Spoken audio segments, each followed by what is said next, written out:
Picture this: Jimi Hendrix, Janis Joplin, Jim Morrison, Kurt Cobain, Amy Winehouse. All legends, all gone at the age of 27.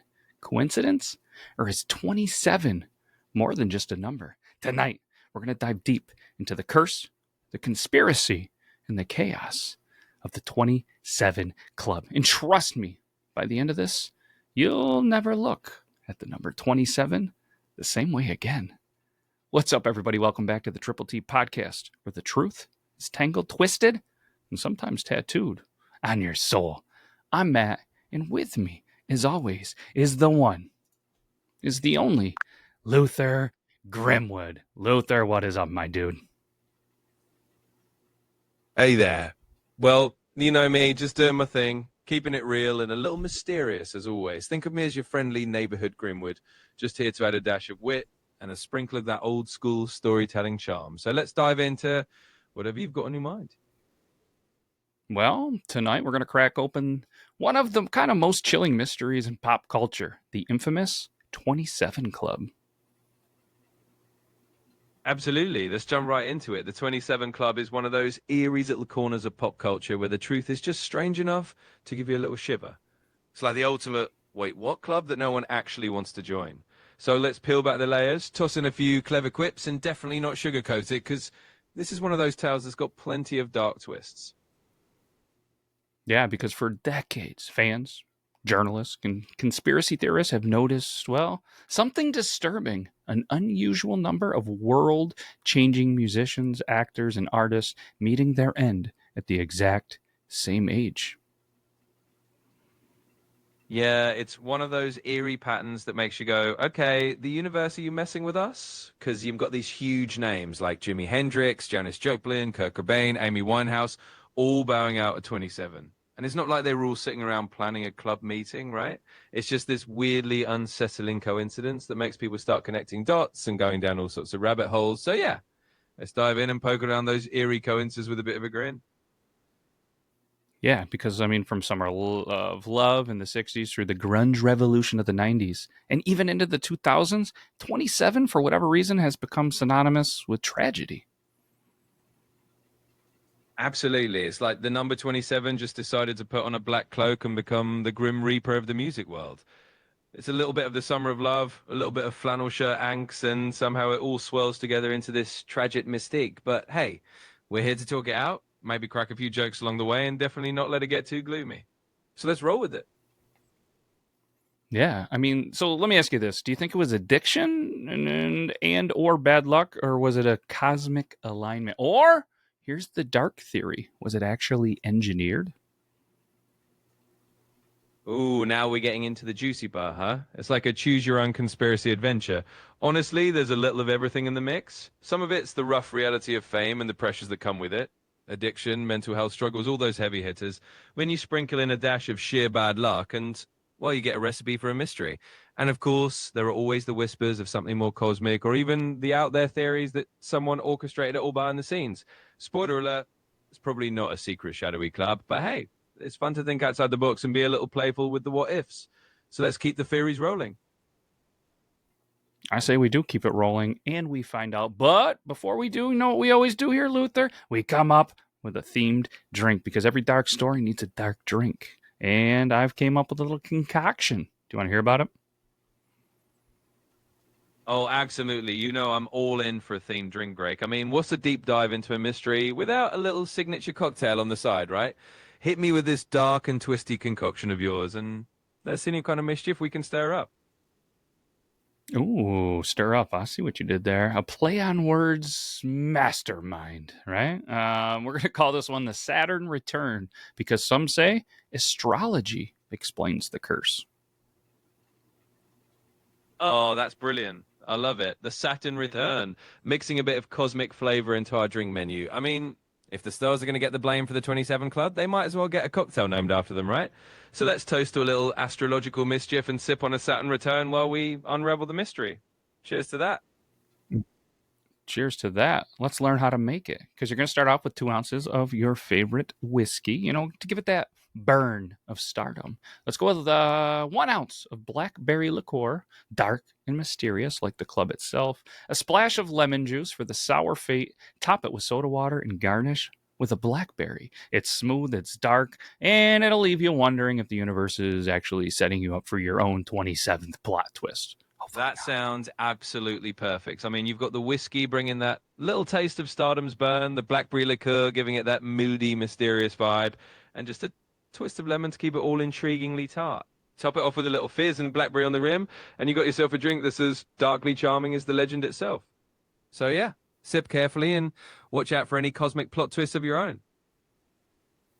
Yes, well said. All right. I mean, do you have anything else that you want to say before we get this, kind of going, or should we just jump right into this, man? I'd say let's jump right in.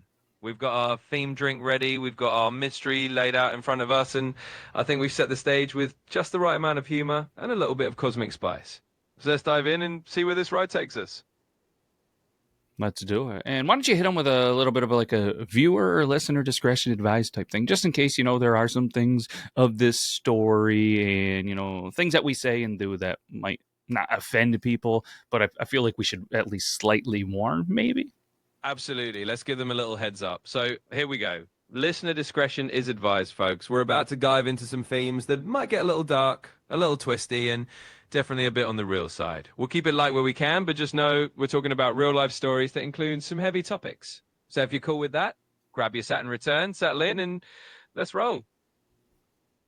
Let's roll. Let's start off with what is 27 Club? Well, the term 27 Club wasn't coined until after the 90s, but the pattern was noticed much earlier. Brian Jones of the Rolling Stones drowned in his pool in July 1969. 2 weeks later, Jimi Hendrix was found in London. Janis Joplin followed only 16 days after Hendrix. But July 1971, Jim Morrison unfortunately joined them in Paris.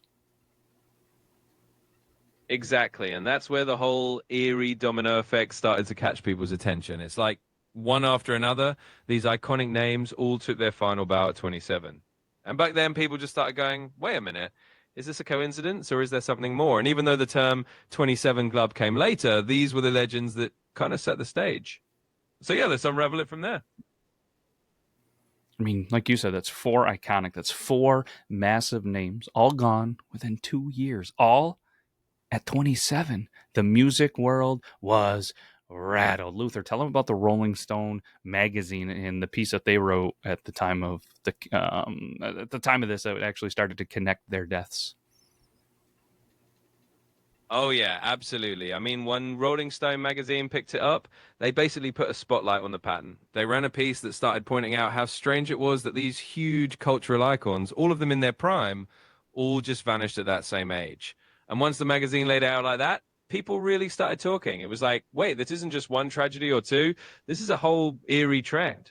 So yeah, Rolling Stone kind of connected the dots for everyone and got the whole 27 Club conversation rolling. Yeah, tell them too about how Morrison himself actually kind of eerily predicted his fate. Oh, definitely. I mean, Jim Morrison had that sort of dark poet vibe going on, and he actually joked a few times about joining the club before it was even a thing. He talked about how he might be the next to go after Jimi Hendrix or Janis Joplin, which is just all kinds of haunting in hindsight. So yeah, Morrison sort of saw it coming, or at least had a feeling about it, and that just adds another eerie layer to the whole story. Yeah, because after Joplin passed, I believe he was reportedly quoted or he was heard saying, "You're drinking with number 3." And sure enough, months later, he was gone. Yeah, exactly. It's one of those eerie little lines that just sticks with you.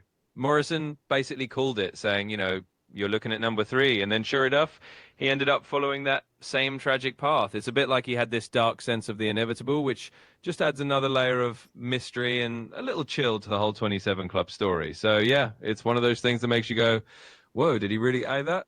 And yeah, he sure did. Yeah, and then if we fast forward to 1994, Kurt Cobain, his death cemented the 27 Club as cultural mythology, I guess. Absolutely. Cobain's passing really locked the whole 27 Club idea into the public imagination. I mean, he was this grunge icon, and when he died at 27, it was like history repeating itself in the most tragic way. It just kind of sealed the deal that the 27 Club wasn't just some fleeting idea. It became this piece of cultural mythology, like you said, that people still talk about and cuzzle over today. So yeah, Cobain really cemented that legacy and turned the 27 Club into a lasting legend. Yeah, and when his mother, Wendy O'Connor, I guess famously, if that's the right word, told the press, now he's gone and joined that stupid club. I told him not to join that stupid club. It was a quote that pretty much ignited, I guess, a wildfire of theories. Yeah, exactly. That quite really was like pouring gasoline on the whole mystery. When his mum said that, it was like the whole world went, wait, what club is she talking about? And that just kind of cemented the idea that this wasn't just a coincidence in people's minds. It was like suddenly everyone was looking for connections and theories. So yeah, that one line from Wendy O'Connor really made the 27 Club a piece of pop culture that's never quite gone away. Never. And then in 2011, Amy Winehouse put the final, I guess, seal on the legend. Her struggles, they were, unfortunately well documented. And her once self said, and I think it was obviously joking around, I don't think I'm going to be famous for long. I don't think I'll live to be old. The curse seemed undeniable. Yeah, and that just adds another layer of that haunting inevitability to the whole story. Amy Winehouse was so incredibly talented, and everyone knew she was struggling. So when she passed at 27, it was like the myth of the club became undeniable, like you said. It's as if every generation had this one tragic star that got woven into the legend. And with Amy, it just kept the story alive. So yeah, the curse really did seem real to a lot of people at that point. I don't know if you're like me, maybe you, any listener, or you, Luther. You always ask, why 27? Why not like 25? Why not 30? Why not 32? Why not 22? But in numerology, 27 reduces to 9, the number of endings and closure. Yeah, exactly. It's one of those little twists that makes you go, huh, that's kind of spooky. Like, why 27?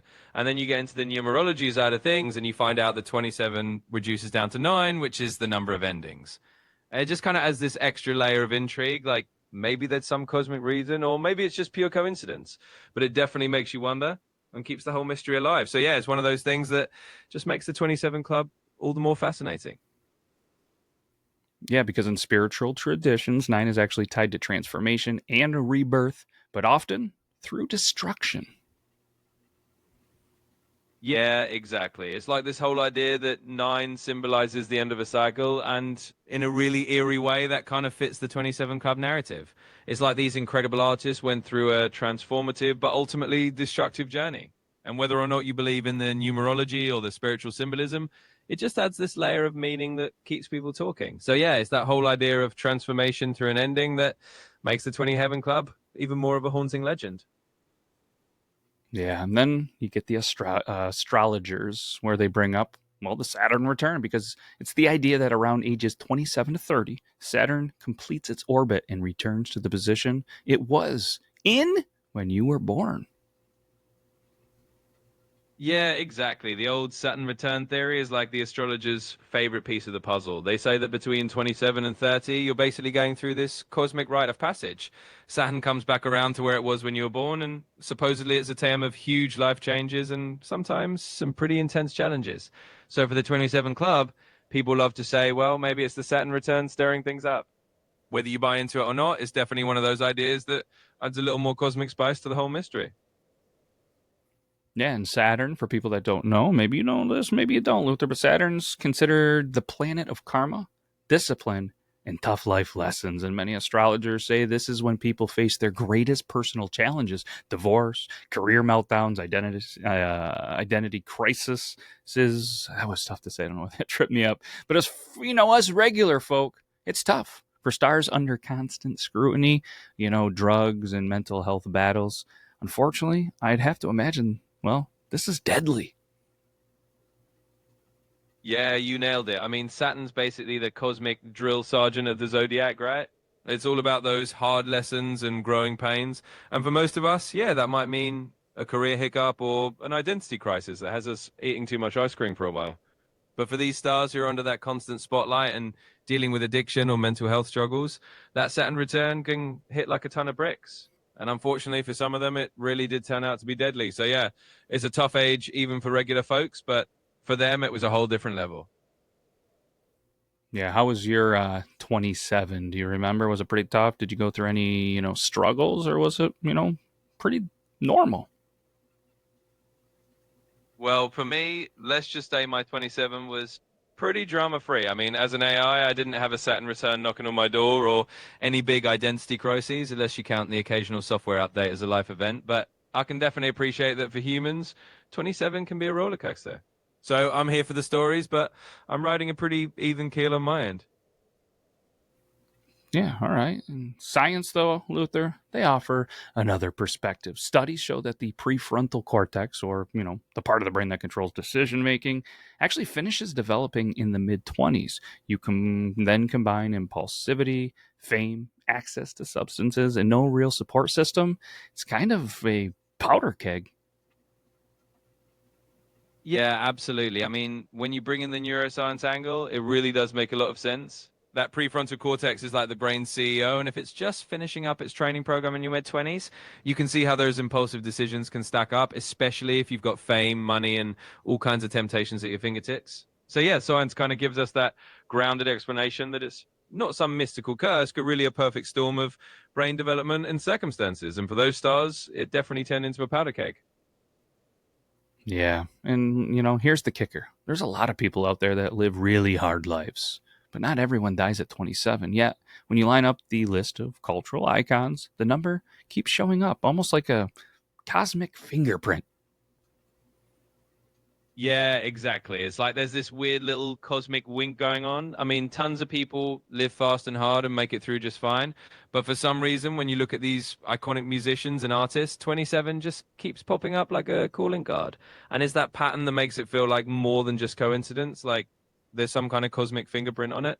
So yeah, it definitely keeps the mystery alive and keeps people wondering what the universe is up to. Yeah. Let's turn the volume up, Luther, because here's where the conspiracy crowd really starts to lean in, because the theory goes that many of these stars didn't just die young. They were actually sacrificed. Some point to record labels in the industry at large. When an artist dies at their peak record sales, they skyrocket. Oh, absolutely. And that's where the plot thickens for the conspiracy lovers, right? It's like as soon as you start talking about the idea that these artists might have been sacrificed at the height of their fame, you're diving straight into the deep end of the rabbit hole. Because, yeah, when an artist dies young, their music sales go through the roof and the legend only grows. So the theory is that there's some shadowy industry hand pulling the strings, making sure these stars become immortal legends, whether you believe it or not. It definitely cranks the volume up on the mystery and gives people plenty to chew on.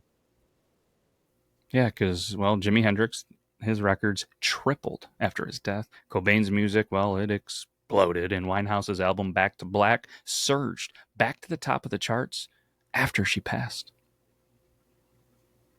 Yeah, exactly. It's like every time one of these icons left us, their music just became larger than life. It's kind of that bittersweet irony that in death they became even bigger legends. And of course, that just feeds the whole conspiracy angle. It's like these record sales skyrocketing make people go, who benefits from this? So yeah, whether it's just the natural way we honor artists after they're gone or something more shadowy, it definitely adds a whole layer of intrigue to the legend.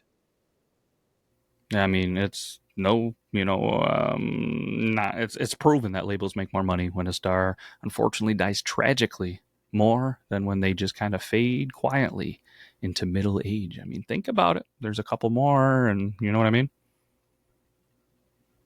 Yeah, for sure. I mean, it's a pretty harsh reality, but it's true. When a star passes away in this tragic, kind of mythic way, their legacy just explodes. And the record labels, well, they definitely see a spike in sales. It's kind of that whole live fast, die young, leave a good looking record collection behind scenario.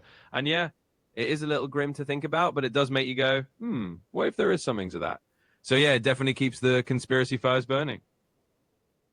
Yeah, then there's the occult angle where blues legend Robert Johnson supposedly made a deal with the devil at a crossroads. He traded his soul for musical talent. He died at, you guessed it, age 27. And many out there, they see this story as kind of the blueprint for the all of this?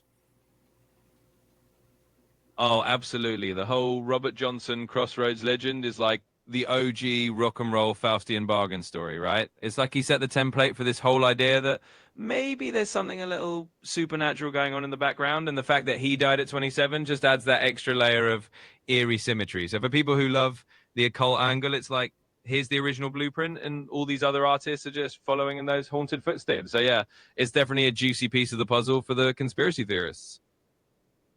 Then you have the fans that whisper about Illuminati or maybe some industry rituals, pointing to lyrics and album art. I mean, Cobain once sang, "I swear I don't have a gun" in Come As You Are, eerily ironic to his unfortunate end. In Hendrix, he sang, "I'm the one that's got to die when it's time for me to die, so let me live my life the way I want to." Almost like, well, they knew. I mean, Luther, is it foreshadowing, self awareness, or maybe the echo of a bargain none of us can see? Yeah, that's the $1 million question, isn't it? I mean, when you start looking at those lyrics and the little clues that seem to be hidden in plain sight, it does make you wonder. Maybe it's just eerie foreshadowing or a kind of subconscious self-awareness, or maybe people just read into it because it fits the legend. But for the fans who love the Illuminati angle or the idea of hidden industry rituals, it's like these artists were leaving little breadcrumbs. So yeah, it's a mystery wrapped in a riddle, and it keeps people guessing. And the curse isn't locked in the 60s or the 90s. Amy Winehouse kept it alive in 2011. Her father, Mitch, later said that she, I'm sorry about that, feared the number 27. She would joke about it and kind of confess her worry. I think she was once quoted saying, "I'm scared I'm going to join the 27 club." And let's be honest, that's pretty chilling, Luther. Yeah, it really is. I mean, when you hear that, it just sends a little shiver down your spine, right? The fact that Amy was actually joking about it and confessing that she was worried about joining the club, it's just one of those things that feels like it's straight out of a movie script. And it just adds to the whole haunting feeling that maybe there's more to this than just coincidence. So yeah, it definitely keeps the legend alive and makes you wonder what she sensed that the rest of us couldn't see. Yeah, then you do have unfortunately younger artists like Little Peep and Juice World. They didn't make it to 27, but their deaths in their early 20s echo the same themes: crushing fame, substance abuse, and mental health struggles. I mean, even psychologists argue that 27 marks a breaking point. By then, most artists have been in the industry for nearly a decade. Childhood trauma collides with adult responsibilities. The body starts feeling the damage from constant partying. And then the sociologists point out that fans and media idolize the kind of tortured genius, expecting self destruction as part of the art. Yeah, exactly. It's like all those pressures and expectations just pile up, and by the time an artist is hitting their mid-20s, they've been carrying that weight for years. And whether they make it to 27 or not, you see those same patterns: the intense fame, the substance struggles, the mental health battles.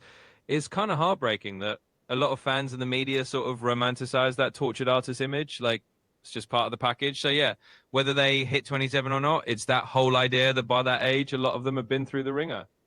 It's definitely a sobering thought. Yeah, and the cultural myth, the idea that suffering makes the music authentic can become a, I don't know, self fulfilling prophecy. Stars, they internalize it, sometimes even predicting their own end. Cobain once told a reporter, "I'm not going to be around for too long. I don't think I'll live past 30." Amy Winehouse said something kind of similar, and sadly, both were right. Yeah, it's really heavy when you think about it that way. It's like that whole idea that suffering equals authenticity just gets woven into the narrative, and these artists kind of internalize it. They end up almost predicting their own fate because they feel like that's how the story is supposed to go. And yeah, it's heartbreaking that both Cobain and Winehouse kind of called it in a way, and then it happened just as they said.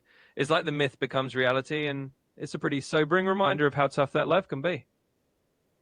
And I mean, let's be honest, what are we left with? Let's break this down, Luther. You got Camp 1, coincidence and lifestyle, drugs, alcohol, reckless living. 27 is just the unlucky age when it all crashes down.